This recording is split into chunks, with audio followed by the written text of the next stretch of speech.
Donc bonjour, bienvenue au restaurant L'Oxalis à Lautrec, voilà, le restaurant de Thomas et Lydia. Donc on va vous préparer aujourd'hui une recette. On va vous préparer un velouté d'ail rose de Lautrec avec une petite vinaigrette à l'ail noir et un petit œuf poché. Donc on va utiliser l'ail rose de Lautrec, l'ail frais à manouille. Donc on a des œufs bio. Pour la décoration, on va utiliser des petites pousses d'amarante qui sont produites également par une productrice locale à Groyer, la ferme du Ver Croquant. Et des pousses de pois. Voilà, on va utiliser l'ail noir qui ramène un côté sucré, un côté un petit peu réglissé. Voilà, donc on commence la recette par éplucher l'ail rose.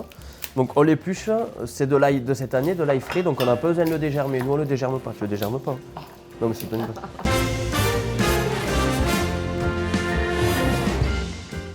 Donc une fois que l'ail est épluché, on va le blanchir 3 fois, c'est-à-dire qu'on le démarre eau froide, on le porte à ébullition, on l'égoutte, on change l'eau et on renouvelle l'opération 3 fois. Ça permet de cuire l'ail et d'enlever l'amertume. Donc là on a la première ébullition, on le stoppe, on égoutte, on remplit avec de l'eau froide et on va renouveler l'opération.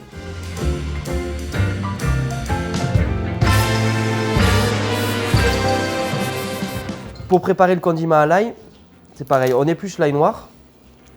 Il faut faire attention quand on l'épluche parce que ça s'écrase facilement souvent. Donc pour la dernière ébullition, on épluche une pomme de terre. On la coupe en morceaux à peu près comme ça, qui font à peu près la taille d'une gousse d'ail. Et ensuite, on le verse dans la casserole pour faire la dernière ébullition en même temps. On a la dernière ébullition, on égoutte, on jette l'eau encore une fois, on le voit. On a l'ail qui est cuit. La pomme de terre qui va finir de cuire. Donc on va mouiller à hauteur avec de la crème cuisson. Donc au moins 10 à 12% de matière grasse. Et ensuite on rajoute un petit peu de lait. Là pour 500 ml de crème, on rajoute à peu près 100 à 150 ml de lait demi-écrémé. On assaisonne sel, poivre. Donc c'est pareil, là on reporte un coup à ébullition. On peut monter sur une ébullition lente pour éviter que ça puisse accrocher au fond de la casserole, vu que c'est que du lait et de la crème. Et dès que ça bout, on va le laisser cuire 3-4 minutes, voire même peut-être un peu plus pour que ça commence à épaissir. En attendant, on va préparer le condiment à l'ail noir. Donc on a de l'ail noir épluché, qu'on verse dans un petit bol, dans un petit saladier. On va rajouter un peu de sel, un peu de poivre, un petit peu de vinaigre balsamique. Et donc nous on a décidé d'utiliser de l'huile d'olive, c'est de l'huile d'olive AOP des Baux-de-Provence. Donc l'huile d'olive AOP des Baux-de-Provence, c'est une huile qui n'est pas du tout amère, c'est vrai qu'elle est très bonne. On va mixer un peu. Pour faire le condiment, on part sur le principe d'une vinaigrette, une dose de vinaigre pour 3 doses d'huile d'olive et ensuite on a l'ail qui est rajouté dedans, donc en le mixant, ça va forcément s'épaissir.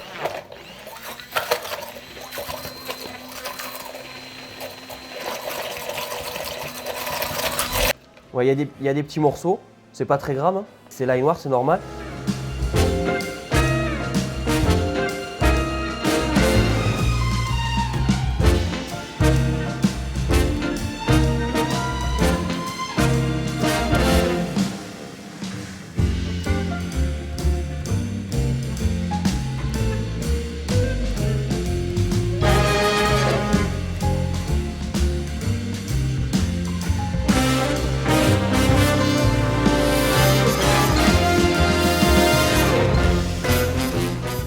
Donc là on le voit, la crème s'est épaissie, la pomme de terre est cuite, on peut regarder, on peut cliquer pour voir. Voilà, on voit que la pomme de terre est cuite, les gousses d'ail aussi, presque en purée.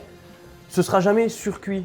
Si des fois on l'oublie un petit peu, tant que ça accroche pas, c'est pas grave. Le but c'est vraiment de le cuire pour que tout se mélange et ensuite on le mixe. Et on met dans notre mixeur.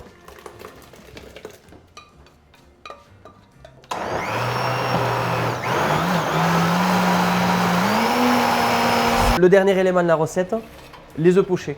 Donc pour réaliser des œufs pochés, utilisez des œufs extra frais, c'est toujours mieux. Donc nous c'est des œufs extra frais et bio. Les avoir à température ambiante avant de les plonger dans l'eau. Donc on a une eau assaisonnée et un petit peu vinaigrée avec du vinaigre blanc. Donc c'est important pour les œufs pochés de prendre une casserole assez haute. Tout simplement, si on prend quelque chose de trop bas, il n'y aura pas assez de de quantité d'eau quand l'œuf va plonger dans l'eau. Il faut qu'il puisse, on va créer le tourbillon, il faut qu'il puisse cuire avant de toucher le fond. On casse les œufs.